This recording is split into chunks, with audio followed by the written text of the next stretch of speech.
Hello viewers, welcome to Challenger Classes. Myself Shashank Bhatt and I am your chemistry educator. तो viewers हम लोग electrochemistry segment को अपने आगे बढ़ाते हुए आज स्टार्ट करेंगे इलेक्ट्रोलिटिक सेल्स। हम लोग क्या क्या पढ़ चुके हैं तो वो इंक्लूड करता है गैल्वेनिक सेल्स, देन हमने कंडक्टेंस टॉपिक डिटेल में पढ़ा था, उसके बाद हम क्या पढ़ेंगे इलेक्ट्रोलिटिक सेल्स।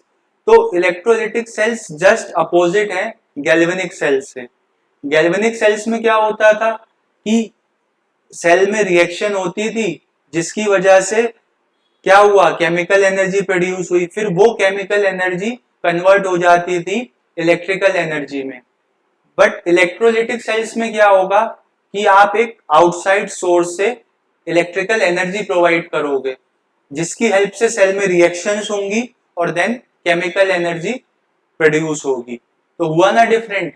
अब देखो लेकिन सेल है तो एनोड कैथोड तो यहाँ पे भी होगा, बस डिफरेंस क्या है कि यहाँ पे दो कंपार्टमेंट यानी कि दो अलग अलग हाफ सेल्स ना होके एक ही बीकर में, एक ही कंपार्टमेंट में दोनों इलेक्ट्रोड्स होंगे, एनोड और कैथोड।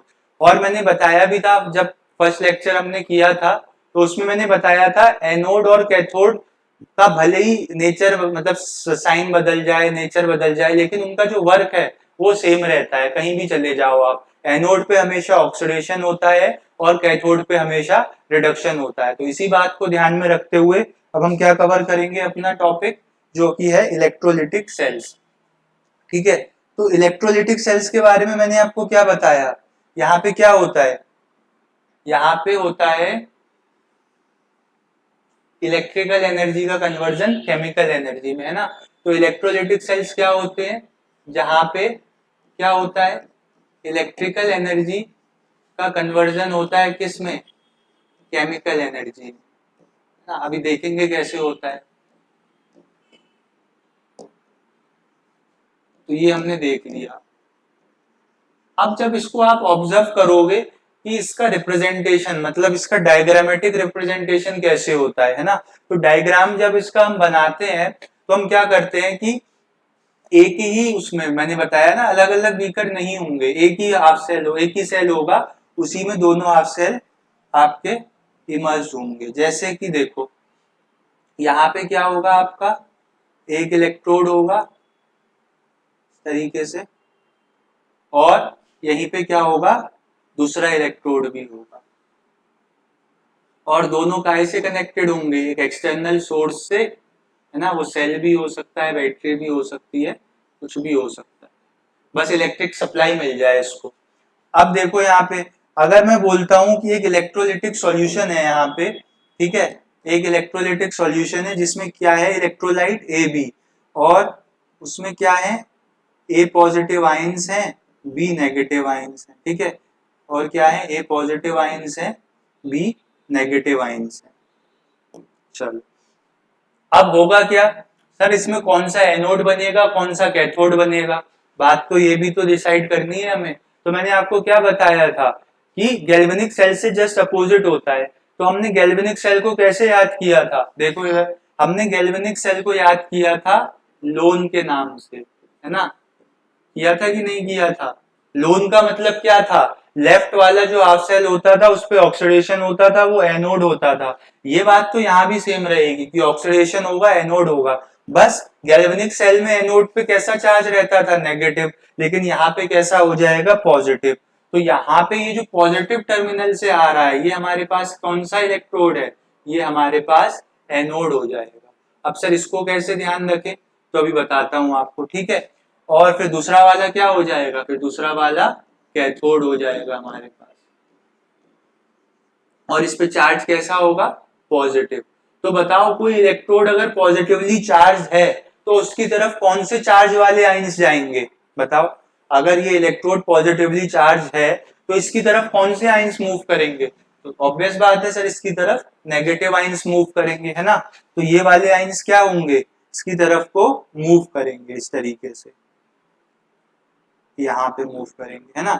और एनोड पे होता क्या है, एनोड पे होता है ऑक्सीडेशन, है ना। तो हमें ऑक्सीडेशन कराना है। ऑक्सीडेशन मींस क्या, oxidation means sir loss of electrons.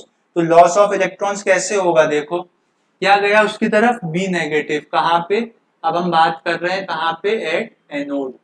Anode पे क्या हो रहा है यहाँ पे, देखो एनोड पे यहाँ पे कौन जा रहा है, बी माइनस, और लॉस ऑफ इलेक्ट्रॉन होगा, यानी कि इलेक्ट्रॉन लॉस होके प्लस चार्ज आता था, तो ऑलरेडी एक नेगेटिव था, एक प्लस और एक नेगेटिव न्यूट्रलाइज कर देगा। तो आपने क्या देखा, अगर ये बी नेगेटिव आइन पहले एक्वस रहा होगा तो बाद में क्या बन गया होगा, सॉलिड, है ना। तो एनोड पे क्या होता है, डिपोजिशन होता है। अगर सॉलिड सब्सटेंस है तो डिपोजिशन होता है, और गैसेज है तो इवोल्यूशन होता है। तो एनोड पे समझ में आया क्या हो रहा होगा, एनोड पे हो वही रहा होगा जो पहले होता था, क्या, ऑक्सीडेशन, बस उसका चार्ज बदल गया। कैसा हो गया, पॉजिटिवली चार्ज हो गया। अब मैं बात करूं अगर आपके सामने किसकी, ये इस वाले इलेक्ट्रोड की, कैथोड की, तो कैथोड पे कैसा चार्ज है, नेगेटिव, तो यहाँ कौन से आइंस जाएंगे, पॉजिटिव वाले। और कैथोड पे होता क्या था, कैथोड पे रिडक्शन होता था, तो वो बात यहाँ भी लागू रहेगी, और यहाँ पे भी क्या होगा, रिडक्शन ही होगा। तो कैथोड पे क्या होगा, एज यूजुअल रिडक्शन ही होगा। ठीक, तो उसको भी लिख के देख लेते हैं कैसी रिएक्शन आएगी, जिससे आपका ऑक्सीडेशन रिडक्शन भी रिवाइज हो जाएगा। Reduction means gain of electrons, है ना। तो गेन ऑफ इलेक्ट्रॉन्स करा दो, लो यहाँ पे भी अब क्या हो रहा है, सॉलिड सब्सटेंस ही डिपॉजिट हो रहा है, ठीक है। दोनों जगह क्या हो रहा है, डिपोजिशन हो रहा है, कैथोड पे भी और एनोड पे भी। तो आपको समझ में आया। अब सर याद कैसे रखेंगे कौन सा क्या नेगेटिव पॉजिटिव क्या होगा, तो उसके लिए भाई हमारे पास एक ट्रिक है, देखो ट्रिक क्या ध्यान रखना है, पाव से। ये पाव क्या होता है सर, पाव मीन्स है यहाँ पे, देखो पाव मतलब है P stands for positive, A stands for anode, और ओ स्टैंड्स फॉर ऑक्सीडेशन। यानी कि जो पॉजिटिव होगा यहाँ पे वो कौन होगा, वो एनोड होगा, है ना। और क्या बात, और वहां पे ऑक्सीडेशन होगा।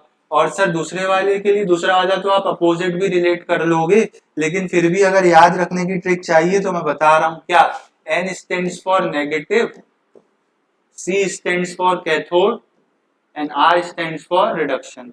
यानी कि सर जो वो होगा आपका नेगेटिव इलेक्ट्रोड वो कौन होगा यहाँ पे, वो कैथोड होगा, और वहां पे रिडक्शन होगा। और ये किसके लिए एप्लीकेबल है, ये किसके लिए एप्लीकेबल है, ये केवल एप्लीकेबल है आपके इलेक्ट्रोलिटिक सेल्स के लिए। ये ध्यान रखना, कहीं गैल्वेनिक सेल्स में मत लगा देना। गैल्वेनिक सेल्स में तो वही लगेगा अपना लोन वाला कॉन्सेप्ट, है ना। यहाँ कौन सा लगेगा, यहाँ लगेगा पाओ और एनसीआर वाला, देख लो।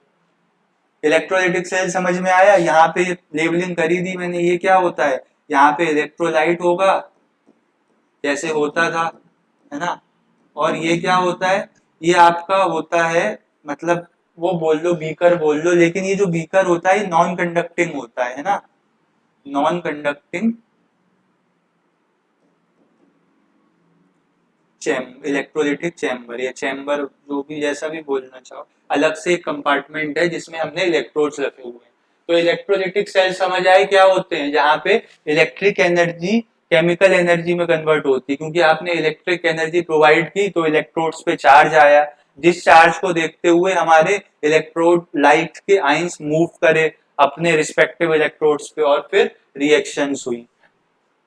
समझ में आ गया होगा इलेक्ट्रोलाइटिक सेल्स, है ना। तो आगे देखेंगे अभी अलग अलग इलेक्ट्रोलाइट्स के साथ क्या क्या रिएक्शन होती है, लेकिन बेसिक तो समझ लो इलेक्ट्रोलाइटिक सेल्स में होता क्या है। तो बेसिक ये था, ठीक है। अब हमें आगे बढ़ने से पहले एक जो चीज पता होनी चाहिए वो क्या है, इलेक्ट्रोकेमिकल सीरीज। क्योंकि वहां पे तो दोनों अलग अलग होते थे, पता है यहाँ रिडक्शन होना है, मतलब लेफ्ट वाले में ऑक्सीडेशन होता है, वहां रिडक्शन। लेकिन अब है क्या, यहाँ दो दो चीजें प्रेजेंट है। अब दोनों में से पहले कौन मूव करेगा ये भी तो डिसाइड करना है। तो ये कैसे डिसाइड होगा, ये डिसाइड होगा इलेक्ट्रोड पोटेंशियल की वैल्यूज से। और इलेक्ट्रोड पोटेंशियल की वैल्यूज जिस लिस्ट में या जिस सीरीज में लिखी गई हैं उस सीरीज को बोला जाता है इलेक्ट्रोकेमिकल सीरीज। तो हमें इलेक्ट्रोकेमिकल सीरीज पे जरा चर्चा करनी होगी, इसको नोट कर लो, तब होने वाला है। देखो हमें किस पे बात करनी है, हमें बात करनी है किस पे, अपने इलेक्ट्रोकेमिकल सीरीज पे। तो देखो इलेक्ट्रोकेमिकल सीरीज के बारे में यहाँ पे इन्होंने हमें क्या बताया है, यहाँ पे हमें ये बताया गया है कि जो वो सीरीज है उसमें क्या होता है, एलिमेंट्स अरेंज होते हैं किस ऑर्डर में, increasing standard reduction potential values में, है ना। पोटेंशियल भी कौन सा है, रिडक्शन वाला। तो जरा देख लेते हैं ये सीरीज कैसी दिखती है। देखो ये सीरीज कुछ ऐसी दिखती है, मुझे तो याद है, तो मैं ट्रिक बता दूंगा मैं, ठीक है। मैं पहले लिख रहा हूँ, लिख 62 है ना, और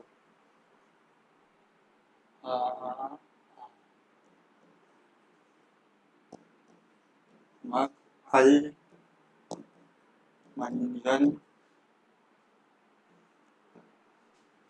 कर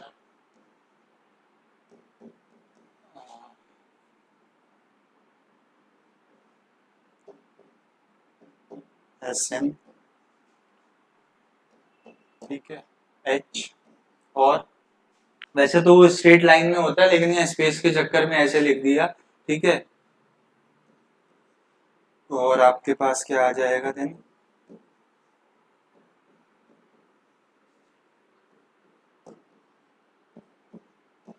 ये मैंने कौन से लिख दिए आपके पास, जो न्यूट्रल स्पीसीज हैं। अब यहाँ पे किस ऑर्डर में अरेंज है ये, इंक्रीजिंग रिडक्शन पोटेंशियल। मतलब अगर मैं बात करूं तो सबसे ज्यादा रिडक्शन पोटेंशियल किसका होगा, प्लेटिनम का, क्योंकि इंक्रीज हो रहा है ना रिडक्शन पोटेंशियल। अब सर इसको याद कैसे रखना है, तो देखो पहले समझ लो, ये हाइड्रोजन को रेफरेंस में रखते हुए बताई गई है, यानी कि हाइड्रोजन का जो स्टैंडर्ड रिडक्शन पोटेंशियल इन्होंने लिया है, क्या बात कर रहा हूं मैं, कि इन्होंने जो हाइड्रोजन का वो लिया है, क्या इसमें हाइड्रोजन का जो एसआरपी लिया गया है उसको 0 कंसीडर किया गया है। और करते भी तो ऐसे थे हम, कहाँ पे, जब हमने हाइड्रोजन का वो पढ़ा था, क्या बोलते हैं उसको, स्टैंडर्ड हाइड्रोजन इलेक्ट्रोड, ठीक। तो हाइड्रोजन को 0 माना गया है, बढ़ रहे हैं, है ना। तो इधर वालों का क्या होगा, इधर वालों का फिर पॉजिटिव होगा। अगर 0 की नंबर लाइन है तो 0 से पहले नेगेटिव और 0 के बाद पॉजिटिव। तो ये जो सारे हैं इनका क्या होता है, इनका पॉजिटिव, इनका क्या होता है, इनका पॉजिटिव एसआरपी होता है। पॉजिटिव है तो ऑब्वियस सी बात है नेगेटिव वालों से ज्यादा होगा। और ये लोग जो होते हैं, मतलब वहां तक इनका क्या होता है, इनका नेगेटिव एसआरपी होता है, ठीक है, नेगेटिव स्टैंडर्ड रिडक्शन पोटेंशियल होता है। तो अब देखो इसको सर याद कैसे करना है वो बता रहा हूं मैं। देखो इसको याद करने के लिए ये है कि ले के 12 ट्रिक बता रहा हूँ, ठीक है, कोई कहानी नहीं है, मतलब कहानी के रूप में ट्रिक है। 12 सरदार का नाम लेके, 12 सरदार का नाम मांगे, कौन मांगे, अली महान, है ना, मांगे, स्पेलिंग भाई ऐसी है हिंदी की हमारी, अली महान, स्पेलिंग और राइटिंग दोनों, है ना, मांगे अली महान, जानकर, जानकर मतलब इंटेंशनली, ठीक है, जानकर, अब कोई सीढ़ी नीचे फेंक रहा है, जानकर फेंके, क्या, जानकर फेंके सीढ़ी, सीढ़ी यहाँ पे आता है वैसे, जानकर फेंके सीढ़ी कोई नीचे। फिर क्या है, फिर अब सावन मंथ स्टार्ट हो गया है, भोलेनाथ की हमने आराधना शुरू कर दी है, शुरू नहीं करी है, 365 दिन ही करते हैं लोगों ने, कर दी है, ठीक है, जिसको जब टाइम मिलता है। तो फिर क्या है, सुनो, सुनो प्रभु, प्रभु सुनेंगे तभी तो काम बनेगा, सुनो प्रभु हाई, अब इंग्लिश पे आ गया हूं मैं, ठीक है, हाई कोर्ट है आप आपका, है ना, हाई कोर्ट है, ये आपका को मैं स्प्लिट करके लिख रहा हूं, आप, पी भी आएगा आगे, है ना, हाई कोर्ट है आपका, हटाओ यहाँ से, वो ए मतलब मैंने 2 बार लिख दिया। तो यहाँ पे इलेक्ट्रोकेमिकल सीरीज की क्या ट्रिक बन रही है, इलेक्ट्रोकेमिकल सीरीज की ये ट्रिक बन रही है कि लेके 12 सरदार का नाम, मांगे अली महान, जानकर फेंके सीढ़ी कोई नीचे, सुनो प्रभु हाई कोर्ट है आपका, ठीक। तो हाइड्रोजन से आगे वाले जो है उनका स्टैंडर्ड रिडक्शन पोटेंशियल पॉजिटिव है, और जो हाइड्रोजन से पहले वाले हैं उनका स्टैंडर्ड रिडक्शन पोटेंशियल नेगेटिव है, और हाइड्रोजन का क्या है, 0 है। मतलब अगर आप एक एलिमेंट हाइड्रोजन से पहले वाला लो, एक हाइड्रोजन से बाद वाला, तो किसका रिडक्शन पहले होगा? मैंने आपको एक लाइन हिंदी में नोट कराई थी, जिसका रिडक्शन पोटेंशियल ज्यादा होता है उसका रिडक्शन होता है और वो कैथोड बनता है। तो जिसका रिडक्शन पोटेंशियल ज्यादा मींस हाइड्रोजन के बाद वाला एलिमेंट जो होगा उसका रिडक्शन पहले हो जाएगा और वही कैथोड बनेगा। तो हाइड्रोजन से पहला वाला उसकी रिस्पेक्ट में क्या है? कम स्टैंडर्ड रिडक्शन पोटेंशियल वाला, यानी कि उसका फिर ऑक्सीडेशन होगा और वो एनोड बनेगा। तो यहाँ से इसको हम ऐसे मतलब कंक्लूजन निकाल सकते हैं, क्योंकि हमें अभी सेल में डिसाइड करना पड़ेगा कि पहले किसका रिडक्शन कराएं, पहले किसका ऑक्सीडेशन कराएं। तो इसी सीरीज के बेसिस पे वो काम होगा। तो I hope electrochemical series clear हुई होगी। इसी को आप 9th-10th क्लास में मेटल एक्टिविटी सीरीज के नाम से पढ़ते थे। बोलते थे जो हाइड्रोजन से नीचे वाले हैं वो एसिड में से हाइड्रोजन को रिप्लेस कर देते हैं, नहीं कर देते हैं, तो इसी बेसिस पे डिसाइड होता था। ठीक, चलो फिर। और मैंने एप्लीकेशन आपको बताई रखी है इलेक्ट्रोड पोटेंशियल वैल्यूज की। ठीक है, तो और नीचे को क्या हो रहा है, मतलब इधर को जाते समय स्टैंडर्ड रिडक्शन पोटेंशियल बढ़ रहा है। उसको नोट कर लो ट्रिक के साथ। ठीक है, वैसे पता होगी ये ट्रिक, नहीं है तो नोट कर लो। ये मेन एलिमेंट है। ठीक, आगे बढ़ते हैं और इसको रब करते हैं। आगे हमारे पास क्या है, अब हमें पढ़ना है इलेक्ट्रोलिसिस, है ना। तो इलेक्ट्रोलिसिस क्या होता है? देखो इसका नाम में ही इसका काम छुपा है। इलेक्ट्रो मींस क्या? इलेक्ट्रो मींस इलेक्ट्रिसिटी, है ना। और लिसिस मतलब क्या होता है? Break down. यानी कि इलेक्ट्रिसिटी की प्रेजेंस में केमिकल्स का ब्रेक डाउन को हम क्या बोलते हैं? इलेक्ट्रोलिसिस। तो अगर मैं इसको बोलूं ये वर्ड का क्या वो है बाइफरकेशन, तो इलेक्ट्रो मतलब तो क्या है? इलेक्ट्रिसिटी, है ना। इलेक्ट्रो मतलब तो आप इलेक्ट्रिसिटी से रिलेट कर सकते हो। और लिसिस मतलब क्या होता है? Break down. ऑर्गेनिक में पढ़ते हो ना होमोलिटिक क्लीवेज और हेट्रोलिटिक क्लीवेज, तो वहां पे क्या होता है? लिटिक मतलब ब्रेक डाउन होता है। ठीक, तो ये बात ध्यान रखना। अब इलेक्ट्रोलिसिस में क्या होता है? इलेक्ट्रोलिसिस में ये होता है जो हमने बताया, इलेक्ट्रिसिटी की प्रेजेंस में ब्रेक डाउन केमिकल्स का। तो सर कैसे होता है? देखो, आप इलेक्ट्रिक सप्लाई पास कराओगे किसी इलेक्ट्रोलिटिक सॉल्यूशन से, तो अभी हमने इलेक्ट्रोलिटिक सेल्स में क्या देखा था कि इलेक्ट्रोड्स पे चार्ज आ जाएगा। फिर इलेक्ट्रोलिटिक सॉल्यूशंस में से जो आयंस होंगे वो जिस भी रिस्पेक्टिव इलेक्ट्रोड की तरफ उनको अच्छा लगेगा जाना उस तरफ वो जाएंगे। जाएंगे तो वहां पे डिपॉजिट होंगे, डिपॉजिट होंगे तो उनका फेस चेंज होगा, फेस चेंज होगा तो कुछ ना कुछ वहां पे केमिकल रिएक्शन हुई होगी। तो यही होता है कि जब भी हम इलेक्ट्रिक करंट पास करते हैं किसी इलेक्ट्रोलिटिक सॉल्यूशन से, तो वहां पे कुछ केमिकल चेंजेस होते हैं। उसी प्रोसेस को हम क्या बोलते हैं? इलेक्ट्रोलिसिस बोलते हैं। तो डेफिनेशन आपके सामने लिखी है। अब ये इलेक्ट्रोलिसिस किन किन फैक्टर्स पे डिपेंड करती है या किन किन चीजों की वजह से ये अफेक्ट हो सकती है। तो पहला तो आपका क्या है? इलेक्ट्रोलाइट। अब इलेक्ट्रोलाइट अलग अलग तरीके का हो सकता है। देखो इलेक्ट्रोलाइट क्या क्या हो सकते हैं हमारे पास। इलेक्ट्रोलाइट हमारा 1:1 रेशो वाला भी हो सकता है NaCl, है ना। 1:2 रेशो वाला भी हो सकता है। तो अलग अलग इलेक्ट्रोलाइट्स हो सकते हैं।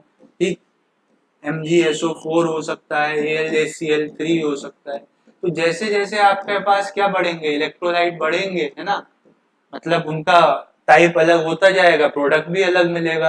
अब जब इलेक्ट्रोलाइट बदल दोगे तो आइंस बदल जाएंगे, आइंस बदल जाएंगे तो प्रोडक्ट बदल जाएगा जो इलेक्ट्रोड्स पे डिपॉजिट हो रहा होगा। देन क्या आता है? मीडियम ऑफ द इलेक्ट्रोलाइट, है ना।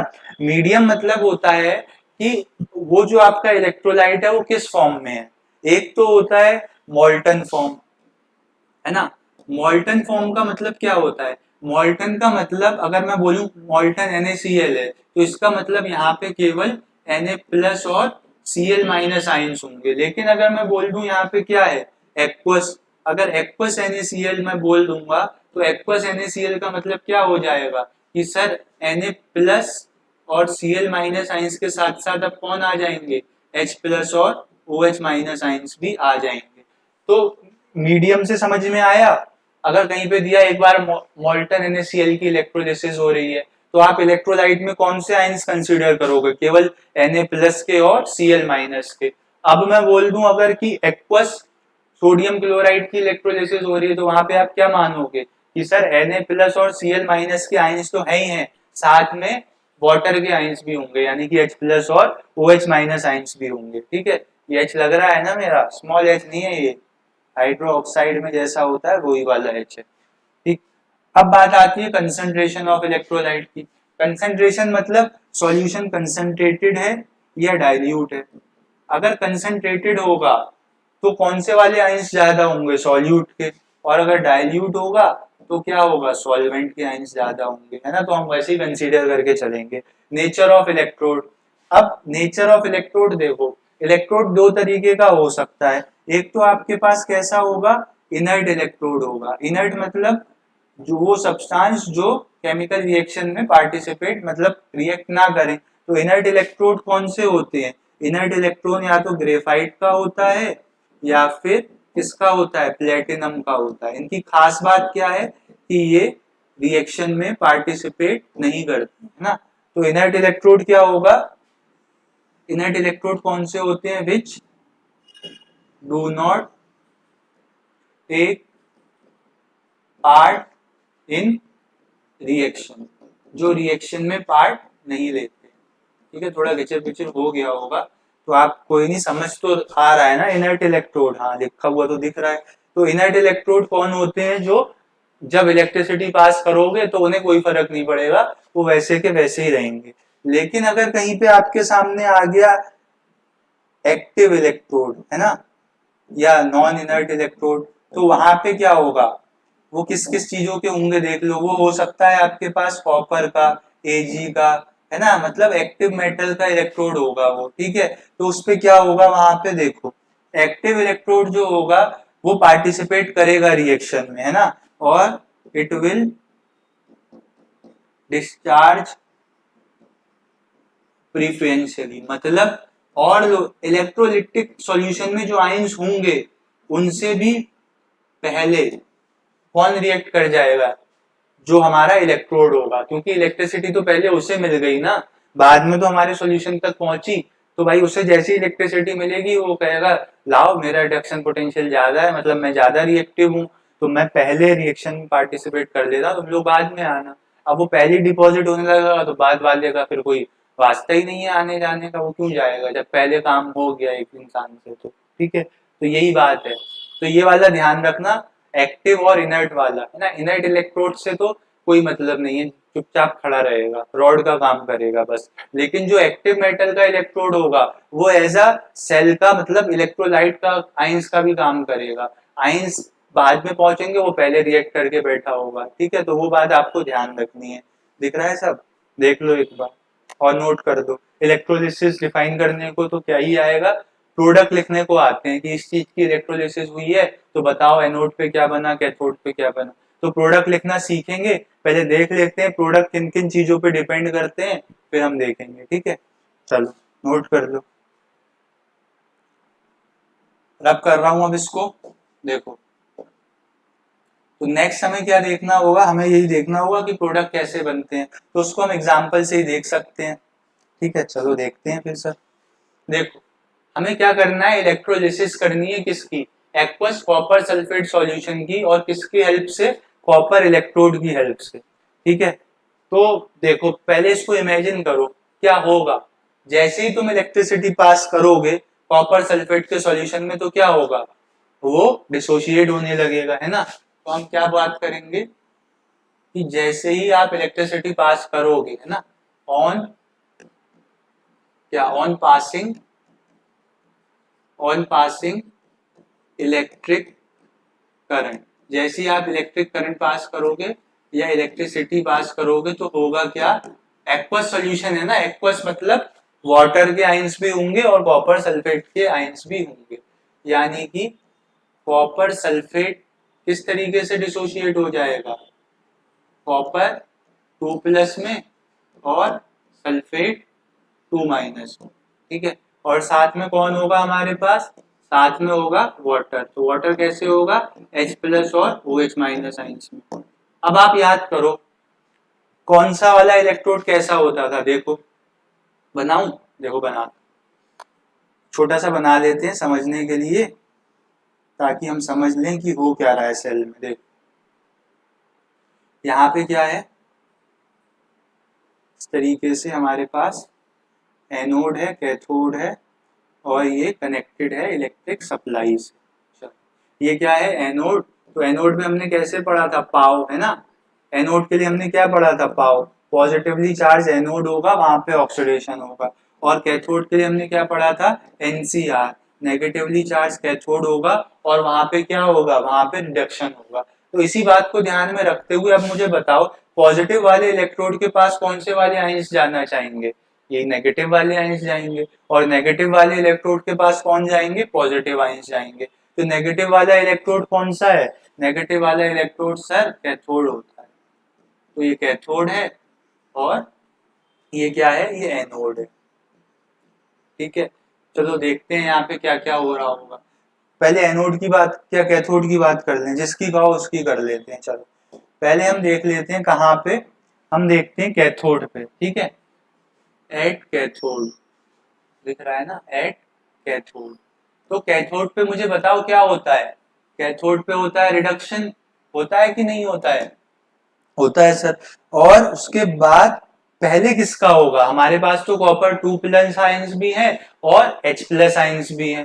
तो वो इलेक्ट्रोकेमिकल सीरीज याद करो, सुनो प्रभु, हाई कोर्ट है आपका, है ना, हाई कोर्ट, हाइड्रोजन पहले कॉपर बाद में, और नीचे को आते समय क्या होता है, स्टैंडर्ड इलेक्ट्रोड रिडक्शन पोटेंशियल बढ़ता है।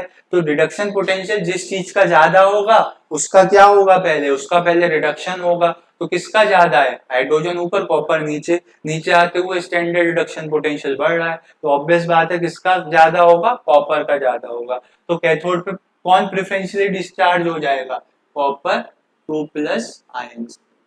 कॉपर 2+ आयंस रिड्यूस होंगे तो कैसे होंगे, दो इलेक्ट्रॉन्स लेंगे, पहले ये एक्वस बन के रह रहे होंगे, अब ये कन्वर्ट काय में हो जाएंगे, कॉपर सॉलिड में। ठीक, आई बात समझ।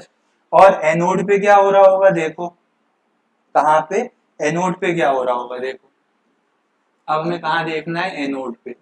एनोड पे मुझे बताओ क्या बताओगे, देखो एनोड पे मुझे बताओ क्या होगा रिएक्शन। तुम कहोगे सर एनोड कैसा है, एनोड है पॉजिटिवली चार्ज, तो ये नेगेटिव आयंस पहुंच जाएंगे सर, यहाँ पे पहुंचेंगे तो, लेकिन उनसे भी पहले इलेक्ट्रोड तो देखो मेरे भाई कौन सा है, कॉपर का, और कॉपर क्या है, एक्टिव मेटल है। तो ये कैसा इलेक्ट्रोड हो गया, एक्टिव मेटल का इलेक्ट्रोड, यानी कि ये इनर्ट इलेक्ट्रोड नहीं है कि भाई वो चुपचाप खड़ा रहेगा बस रॉड की तरह, इनर्ट इलेक्ट्रोड नहीं है वो एक्टिव इलेक्ट्रोड है। वो चाहेगा कि मैं क्या करूं, मैं रिएक्ट करूं, तो पहले वही रिएक्ट कर जाएगा। तो कॉपर का इलेक्ट्रोड जब ऑक्सीडाइज होगा तो कैसी रिएक्शन होगी, तो बहुत बार लिख सकते हैं, देखो कॉपर सॉलिड क्या हो जाएगा, कॉपर 2+ और 2 इलेक्ट्रॉन्स में कन्वर्ट हो जाएगा। यानी कि क्या हुआ यहाँ पे, देखो यहाँ पे सर ये हुआ कि ये जो कॉपर का था एनोड और कॉपर का ही क्या था, कैथोड था, इलेक्ट्रोड्स कॉपर के थे ना क्योंकि, तो यहाँ से क्या हुआ सर, यहाँ से कॉपर 2+ आयंस हमारे सॉल्यूशन में आने लगे कि नहीं आने लगे, ऑक्सीडाइज होके। और जो पहले से किसके घूम रहे थे, जो पहले से इलेक्ट्रोलाइट्स के घूम रहे थे, कॉपर 2+ आयंस और सल्फेट 2- आयंस, उसमें से क्या हुआ, उसमें से जो कॉपर 2+ वाले आयंस थे ये यहाँ जाके डिपॉजिट होने लगे। तो आपने नेट रिजल्ट क्या देखा मुझे बताओ, अगर मैं बात करूं कि मुझे बेटा नेट रिजल्ट बता दो, नेट का रिजल्ट नहीं बताना है, नेट रिजल्ट बताना है। नेट का पेपर तो अभी हमने ही नहीं दिया है, देंगे सितंबर में। नेट का एग्जाम होता है ना पीएचडी के लिए, मतलब पीएचडी अगर आपको करनी है तो नेट का एग्जाम क्वालिफाई करना पड़ता है, तो उसमें फिर स्टाइपेंड देती है गवर्नमेंट।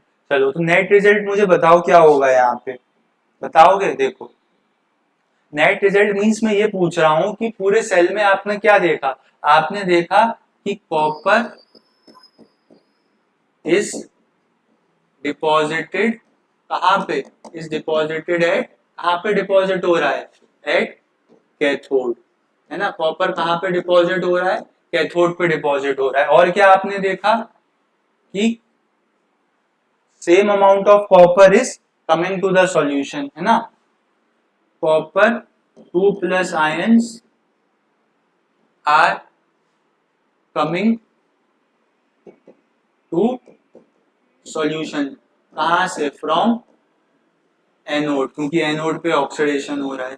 और मुझे बताओ ये जो कॉपर सल्फेट का सॉल्यूशन है इसकी कंसंट्रेशन पे कोई फर्क पड़ा होगा, भाई जितने आयंस आए उतने ही आयंस तुरंत वहां कन्वर्ट हो गए। तो जो पहले से कॉपर सल्फेट के आयंस थे वो तो एज इट इज रहे कि नहीं रहे, मतलब ये तो इलेक्ट्रोड का ही काम हुआ ना। देखो इलेक्ट्रोड ने मान लो एक कॉपर एटम ऑक्सीडाइज हुआ होगा तो एक कॉपर 2+ आयन बना होगा, फिर तुरंत बाद क्या हुआ होगा, एक कॉपर 2+ का आयन सॉल्यूशन में से वहां चला गया होगा। मतलब ये जो रेट है इनके ऑक्सीडाइज और रिड्यूस होने का ये सेम है, तो नंबर ऑफ आयंस भी सेम रहेंगे। तो यानी कि क्या, यानी कि कंसंट्रेशन या amount of copper sulphate will remain same. Concentration of copper sulphate solution, solution लिख लेते हैं ना, सॉल्यूशन विल रिमेन सेम। तो ये आपको हर जगह मतलब पूछा जा सकता है, और एमसीक्यू होगा तो एमसीक्यू में पूछ लेगा क्या हुआ, कंसंट्रेशन पे क्या फर्क पड़ा, वरना अगर डिस्क्रिप्टिव होगा तो आपको ऐसे ही लिख के आना पड़ेगा, concentration of copper sulphate solution will remain unchange. क्योंकि जितने कॉपर आयंस ऑक्सीडाइज होके आए सॉल्यूशन में साइमल्टेनियसली उतने ही रिड्यूस होके फिर कहाँ डिपॉजिट हो गए, उतने ही रिड्यूस होके फिर आपके ये कैथोड पे डिपॉजिट हो गए। तो ये समझ में आया? ठीक है, अब मैं एग्जाम में इसको कैसे लिख के आना है वो और बता देता हूँ आपको। ठीक है, डायग्राम रब करके एक बार यहाँ पे लिख के बता देता हूँ। एक बार लिखना भी तो आ जाए, फिर अगली बार से तो आप खुद ही लिख लोगे। यार बच्चे हो यार, क्या बताऊं मैं तुम्हारे को। देखो ये ऑन पासिंग इलेक्ट्रिक करंट ये लिख लोगे, फिर लिखना क्या लिखोगे कि copper 2+ and H+ ions will कहाँ की तरफ मूव करते हैं, तो लिख लेना विल माइग्रेट टूवर्ड्स, पॉजिटिव है तो नेगेटिव टर्मिनल की तरफ जाएंगे, और नेगेटिव कौन है, एनसीआर यानी कि कैथोड, तो will migrate towards cathode. Since वहां पे रिडक्शन किसका, रिडक्शन होता है, तो since reduction potential of copper 2+ ions is more, इनका क्या है, रिडक्शन पोटेंशियल ज्यादा है, then copper 2+ ions will discharge preferentially, मतलब इनको इनका डिस्चार्ज पहले होगा, मतलब इनकी रिएक्शन पहले हो जाएगी as compare to H+ ions. ठीक है, ये बात समझ आ गई। ये कहाँ की बात हो गई, ये बात हो गई हमारी पॉजिटिव आयंस की, कहाँ पे, कैथोड पे। अब अगर मैं बात करूं किसकी, अब अगर मैं बात करूं एनोड की, तो एनोड पे क्या होगा कि एनोड की तरफ SO4 2- and OH- ions will move towards, कहाँ पे, कहाँ की तरफ मूव करेंगे, will move towards anode. But क्या कि anode is itself made up of, किसका बना है, is itself made up of copper, so being an active metal, क्योंकि वो एक्टिव मेटल है ना, so being an active metal वो पहले डिस्चार्ज हो जाएगा, इट विल डिस्चार्ज प्रीफरेंशियली, है ना, वो पहले क्या हो जाएगा, डिस्चार्ज हो जाएगा। तो आपको ऐसे लिख के आना पड़ेगा, फिर आप एनोड कैथोड की रिएक्शन लिख लोगे और फिर आप नेट रिजल्ट लिख लोगे। नेट रिजल्ट में एक पॉइंट और ऐड कर सकते हो कि सर पीएच पे क्या फर्क पड़ा, बताओ पीएच पे कोई फर्क पड़ेगा, H+ और OH- आयंस तो सेम रहे, तो पीएच ऑफ सॉल्यूशन क्या रहेगा, pH of solution will remain same. ना ही कंसंट्रेशन पे कुछ फर्क पड़ा कॉपर सल्फेट के, और ना ही सॉल्यूशन के पीएच पे कुछ फर्क पड़ा। तो देख लो इलेक्ट्रोलिसिस, समझ लो आराम से, फिर आपसे करवाऊंगा नेक्स्ट क्वेश्चन, नोट कर लो। ठीक है, डायग्राम बना था, बना भी सकते हो अच्छा लगने के लिए, है ना, नहीं भी बना सकते हो, डायग्राम से मतलब दिखा दोगे तो समझ में आ जाएगा। और डायग्राम से थ्योरी भी तो तुम खुद बना सकते हो ना, ये रटना थोड़ी है, जो डायग्राम में हो रहा था उसी को मैंने वर्ड्स में लिख दिया, रिएक्शन तो मैं समझ में आई गई। ठीक है, नेट रिजल्ट समझ में आ गया क्या लिखना है। चलो मैं इसको रब करता हूँ, फिर नेक्स्ट क्वेश्चन देखते हैं। ठीक, चलो ठीक है, आगे देखते हैं किसकी इलेक्ट्रोलिसिस है। अब हमें किसकी इलेक्ट्रोलिसिस करनी है, अब हमें इलेक्ट्रोलिसिस करनी है AgNO3 की यूजिंग Ag इलेक्ट्रोड। यानी कि इस बार भी इलेक्ट्रोड कैसा है, एक्टिव इलेक्ट्रोड है ना, एक्टिव मेटल का इलेक्ट्रोड है, तो पहले वही ऑक्सीडाइज होगा। ठीक, ये बात ध्यान रखना। चलो इसको बना के दिखाता हूँ तुम्हें, देखो पहले इसकी रिएक्शंस लिख लेते हैं। चलो इसकी रिएक्शंस लिख लेते हैं। तो होगा क्या, जैसे ही आप इलेक्ट्रिक करंट पास करोगे तो AgNO3 कैसे स्प्लिट होगा, यानी कि डिसोशिएट होगा। AgNO3 अपने रिस्पेक्टिव Ag प्लस आइंस में और NO3 माइनस आइंस में क्या हो जाएगा, स्प्लिट हो जाएगा। ठीक, उसके बाद और वाटर भी है क्योंकि एक्वस सॉल्यूशन है। ठीक है, एक्वस सॉल्यूशन है तो वाटर ब्रेक होगा H प्लस और OH माइनस आइंस में। अब मुझे बताओ, अगर मैं बात करूं कहाँ की, अगर मैं बात करता हूं पहले कैथोड की, तो कैथोड पे बताओ कौन जाएगा। तो सर हमें पहले बता तो दो कैथोड पे चार्ज कैसा होता है। बेटा कैथोड मतलब नेगेटिवली चार्ज, याद कैसे रखोगे, एनसीआर से। नेगेटिवली चार्ज कौन होता है, कैथोड होता है, और वहां पे क्या होता है, वहां पे रिडक्शन होता है। ठीक है, तो कैथोड की तरफ कौन से वाले आयंस जाएंगे, कैथोड की तरफ Ag प्लस और H प्लस आयंस जाएंगे। अब मुझे बताओ, तुम्हें अभी इलेक्ट्रोकेमिकल सीरीज बताई थी, तो कैसे बताया था, सुनो प्रभु, हाई कोड है आपका, है ना। तो देखो हाइड्रोजन के नीचे, यानी कि नीचे को आते समय क्या होता था, SRP इंक्रीज होता था, स्टैंडर्ड रिडक्शन पोटेंशियल बढ़ रहा होता है नीचे को आते हुए। तो किसका रिडक्शन पोटेंशियल ज्यादा है, Ag का एज कंपेयर टू H। तो किसका रिडक्शन होगा, Ag प्लस साइंस का। और Ag प्लस साइंस रिड्यूस होंगे तो क्या करेंगे, एक इलेक्ट्रॉन ले लेंगे और Ag सॉलिड में डिपॉजिट हो जाएंगे। यहाँ पे कैसे होंगे, एक्वस आयंस होंगे। फिर अगर मैं बात करूं कहाँ की, अगर मैं बात करूं एनोड की, तो एनोड पे मुझे बताओ क्या होता है। एनोड को आप ध्यान रखोगे पाव से, खाने वाला पाव भी याद रख सकते हो। पॉजिटिवली चार्ज एनोड होता है और वहां पे क्या होता है, वहां पे ऑक्सीडेशन होता है। तो बताओ कौन वहां की तरफ जाएगा, जाएंगे तो NO3 माइनस और OH माइनस आइंस। लेकिन आपको पता है कि इलेक्ट्रोड कौन सा है, इलेक्ट्रोड एक्टिव मेटल का है, यानी कि ये उन सब का भी बाप है, तो पहले खुद ऑक्सीडाइज हो जाएगा। Ag जब खुद ऑक्सीडाइज होगा तो कैसे होगा, Ag solid will form Ag plus aqueous और प्लस में इलेक्ट्रॉन। तो आपने यहाँ पे रिजल्ट क्या देखा, अगर मैं नेट रिजल्ट की बात करूं, है ना, तो हमें रिजल्ट भी लिखना पड़ेगा। चलो लिख देते हैं इसको। देखो अगर मैं नेट रिजल्ट की बात करता हूं, मतलब ओवरऑल क्या हुआ, तो बताओ क्या हुआ। देखो नेट रिजल्ट में सर हमने ये देखा, क्या देखा, ये देखा कि क्या डिपॉजिट हो रहा है, Ag सॉलिड कहाँ पे, कैथोड पे, है ना। तो हमने नेट रिजल्ट में क्या देखा, Ag यानी कि silver is deposited at cathode.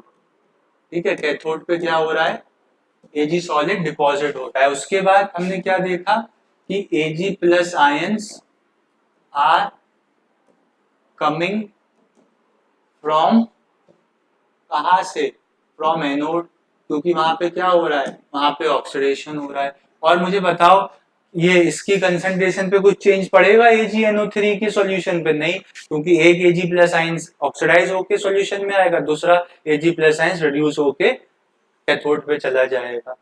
तो AgNO3 सॉल्यूशन कंसंट्रेशन विल क्या, विल रिमेन सेम, ये बात ध्यान रखना। और and pH also remains same, pH भी क्या रहेगा, सेम रहेगा। क्यों रहेगा, क्योंकि H प्लस और OH माइनस आइंस को पे थोड़ी कोई फर्क पड़ा, वो तो एज इट इज जैसे थे वैसे के वैसे ही रहे। तो ये बात आप ध्यान रखना। ठीक है, ये आपने नेट रिजल्ट देख लिया।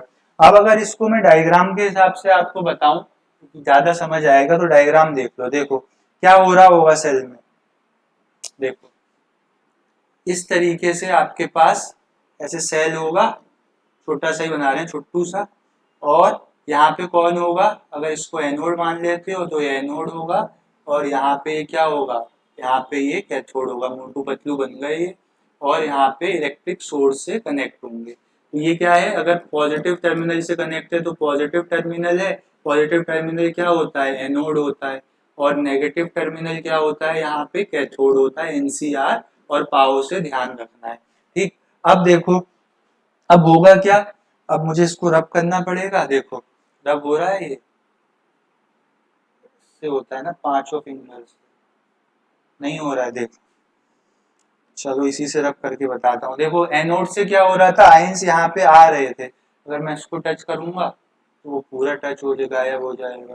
देखो पूरा गायब हो गया ना। चलो बना लेते हैं। देखो यहाँ पे क्या हो रहा था, आयंस आ रहे थे सॉल्यूशन में, तो आयंस आएंगे तो ये वाला इलेक्ट्रोड कैसा हो जाएगा, नीचे से थिन हो जाएगा ना, यानी कि यहाँ से क्या हुआ, यहाँ से Ag प्लस आयंस यहाँ पे आ गए, क्योंकि ये जो था एनोड ये Ag सॉलिड का था और कैथोड भी किसका है, Ag सॉलिड का है।